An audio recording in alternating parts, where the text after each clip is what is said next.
হরে কৃষ্ণ। আসুন জেনে নেই চন্দন যাত্রা কবে। চন্দন যাত্রার আবির্ভাবই বা কিভাবে হয়েছিল এবং এই চন্দন যাত্রায় ভগবানকে কি কি রূপে সাজানো হয়। এই চন্দন যাত্রার সূচনা সম্পর্কে জানতে অনেকেই অনেক আগ্রহী। আসুন সে সম্পর্কে আজ আপনাদের বলি। চন্দন যাত্রা সূচনা হয় বৈশাখ মাসের শুক্লপক্ষের তৃতীয়া তিথি থেকে। এটিকে অক্ষয় তৃতীয়া তিথিও বলা হয়ে থাকে। 2025 সালের জন্য চন্দন যাত্রা বা অক্ষয় তৃতীয়া শুরু হচ্ছে 30শে এপ্রিল। এই দিন অবশ্যই ভগবানের শ্রী অঙ্গে চন্দন লেপন করতে হবে। তো আসুন জেনে নেই চন্দন যাত্রার আবির্ভাব কিভাবে হয়েছিল। আমরা সকলেই জানি ইন্দ্রদুম্ন মহারাজ তিনি প্রতিষ্ঠা করেছিলেন জগন্নাথ বলদেব এবং সুভদ্রা মহারানীর বিগ্রহ, যা পুরীতে এখনো সেবিত হয়ে আসছে। এই জগন্নাথ দেব একবার স্বপ্নাদেশ করলেন ইন্দ্রদুম্ন মহারাজকে যে ভগবানের অত্যন্ত গরম লাগছে আর বৈশাখ মাসে প্রচন্ড তাপদাহ হয়। তো ভগবানের শ্রী অঙ্গ ঠান্ডা করার জন্য তিনি যেন মলয়জ পর্বত থেকে চন্দন নিয়ে আসেন এবং সেই চন্দন যদি ভগবানের শ্রী অঙ্গে লেপন করেন তবেই ভগবানের অনেক ঠান্ডা প্রাপ্তি হবে। তো সেই সময়ে ইন্দ্রদুম্ন মহারাজ চলে গিয়েছিলেন তার সৈন্য সামন্ত নিয়ে মলয়জ পর্বতে এবং সেখান থেকে নিয়ে এসেছিলেন অনেক চন্দন এবং কর্পূর কেশর মিশ্রিত বিভিন্ন ঠান্ডা দ্রব্যাদি গন্ধদ্রব্য এর মধ্যে দেয়া যায়, যেমন অগুরু। এই ধরনের গন্ধদ্রব্য সহযোগে চন্দন বেটে সেই চন্দন লেপন করেছিলেন জগন্নাথ বলদেব সুভদ্রা মহারানীর শ্রী অঙ্গে 21 দিন ব্যাপী।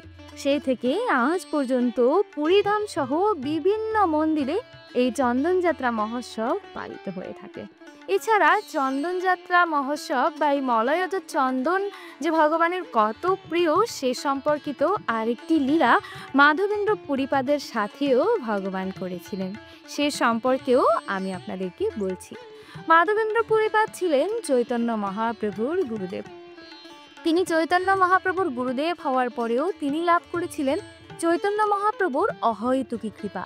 চৈতন্য মহাপ্রভুর এই কৃপায় তিনি কৃষ্ণ প্রেমে এতই পাগল এতই বিভোর হয়েছিলেন, তিনি সর্বদা ভগবানের নাম জপ করতেন এবং বিভিন্ন তীর্থস্থলী ভগবানের লীলাস্থলী ভ্রমণ করতেন। একবার তিনি ভ্রমণ করতে করতে চলে এলেন বৃন্দাবনে এবং বৃন্দাবনে একটি গাছের নিচে বসে তিনি মনের আনন্দে হরিনাম জপ করছিলেন। সারাদিন তিনি কোনো কিছুই খেলেন না এবং না খেয়ে তিনি সেইভাবে হরিনাম জপ করে গেলেন। বলা হয়ে থাকে বৃন্দাবন হচ্ছে রাধারানীর ধাম, আর রাধারানীর কৃপায় বৃন্দাবনে কেউ উপবাস করতে পারে না, সেখানে কেউ না খেয়ে থাকে না। তো সেখানে মাধবেন্দ্র পুরীপাদ না খেয়ে হরিনাম জপ করছিলেন। তখন ভগবান গোপাল ছোট্ট শিশু বালক রূপে মাধবেন্দ্র পুরীপাদের কাছে এলেন এবং তাকে দর্শন দিয়ে তাকে এক বাটি দুধ প্রদান করলেন এবং বললেন যে তিনি কাছে থাকেন এবং ছোট্ট গোয়ালা তার অনেকগুলো গাভী চড়ানো বাকি আছে, তিনি চলে যাচ্ছে এবং পরবর্তীতে এসে তিনি সেই বাটিটি ফেরত নিয়ে যাবেন। এটি বলে মাধবেন্দ্র পুরীপাদকে তিনি সেই দুধের ভাণ্ডটি প্রদান করে চলে গেলেন। মাধবেন্দ্র পুরীপাদ তারপরে অধীর আগ্রহে সেই বাটি ফেরত দেওয়ার জন্য অপেক্ষা করলেন, কিন্তু গোপাল আর এলো না। কিন্তু সেই দিন রাতেই গোপাল তার স্বপ্নে এলেন এবং স্বপ্নে তাকে বললেন যে একটি বনের ভিতরে কুটিরের মধ্যে আমার বিগ্রহ রয়েছে, এখানে আমি অনেক কষ্ট পাচ্ছি, তুমি সেই কুটির থেকে আমাকে উদ্ধার করো এবং আমার বিগ্রহ প্রতিষ্ঠা করো।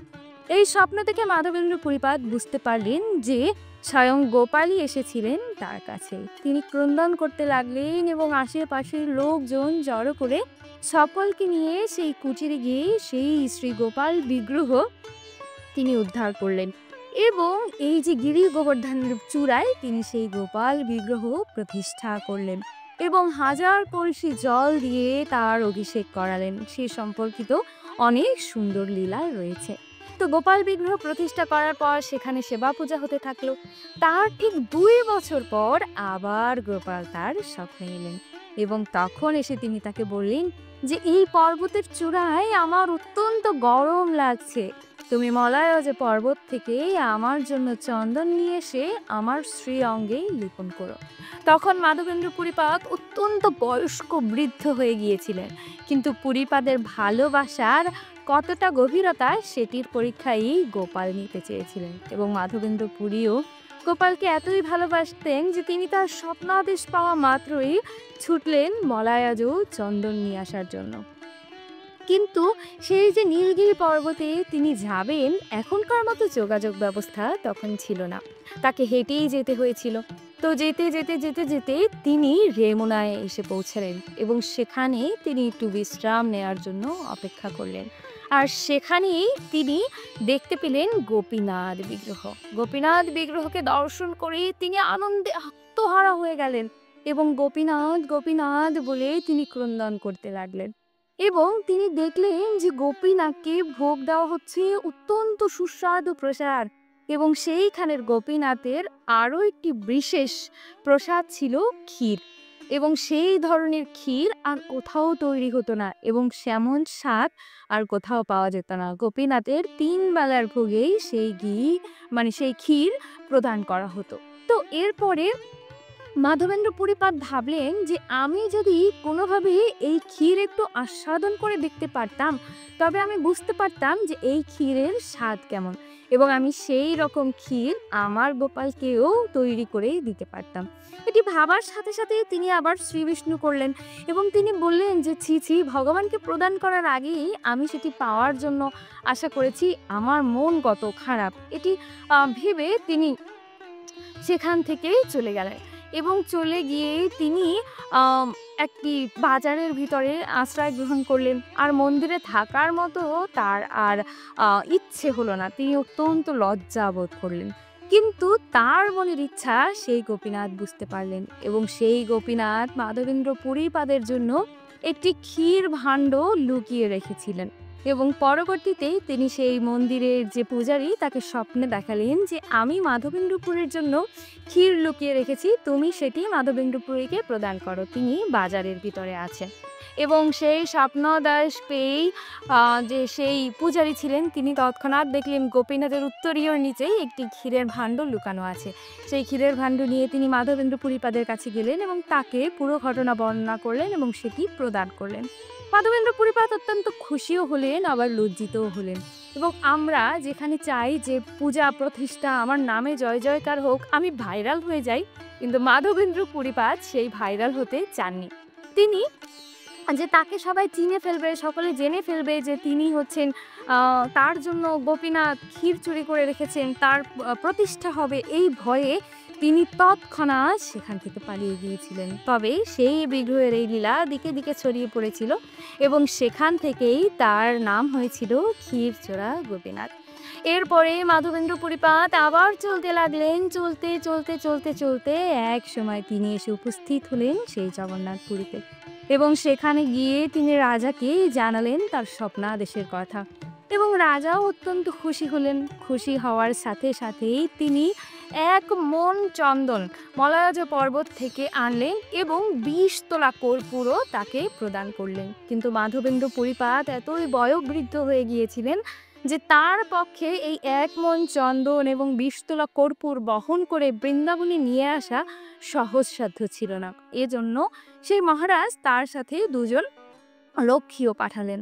তো এরা সহযোগে সেটি বহন করতে করতে আবার ফেরার পথে তারা রেমুনায় আসলেন এবং সেখানে আবার মাধবেন্দ্র পুরীপাদ বিশ্রাম গ্রহণের জন্য অপেক্ষা করলেন এবং সেখানে তার মনোবাসনা ছিল গোপীনাথকে আরেকটু দর্শন করা। তিনি গোপীনাথকে আবারও দর্শন করতে গেলেন এবং সেই রাত্রি যাপনের সময় মাধবেন্দ্র পুরীপাদ আবার স্বপ্নে গোপালকে দেখতে পেলেন এবং গোপাল বললেন যে হে মাধবেন্দ্র পুরী, আমি গোপাল এবং এই গোপীনাথ বিগ্রহ অভিন্ন, তোমাকে কষ্ট করে আর আমার পর্যন্ত আসতে হবে না, তুমি এই চন্দন এই গোপীনাথের গায়ে লিপন করো, তাতেই আমি অত্যাধিক প্রীত হব এবং অনেক খুশি হব। এবং যেই কথা সেই কাজ, পরের দিন থেকে 21 দিন ব্যাপী সেই মলয়জ পর্বতের চন্দন লেপন করা হলো গোপীনাথ বিগ্রহের গায়ে। সেখান থেকে আজ পর্যন্ত বিভিন্ন মন্দিরে প্রচলিত হয়ে আসছে এই চন্দন যাত্রা মহোৎসব। এই সময়ে ভগবানকে 21টি বেশ দেয়া হয়, মানে বিভিন্ন ধরনের লীলা স্মরণে বিভিন্ন বেশে সাজানো হয় এই 21 দিন ব্যাপী। আপনি নিকটস্থ যে কোনো মন্দিরে গিয়ে সেটি দর্শন করতে পারেন। এছাড়া গৃহে বসেও ভগবানকে শ্বেত চন্দন ঘষে তার সাথে একটু অগ্র, কর্পূর বা কেশর মিশ্রিত করে ভগবানের শ্রীঅঙ্গে লেপন করতে পারেন। হরে কৃষ্ণ।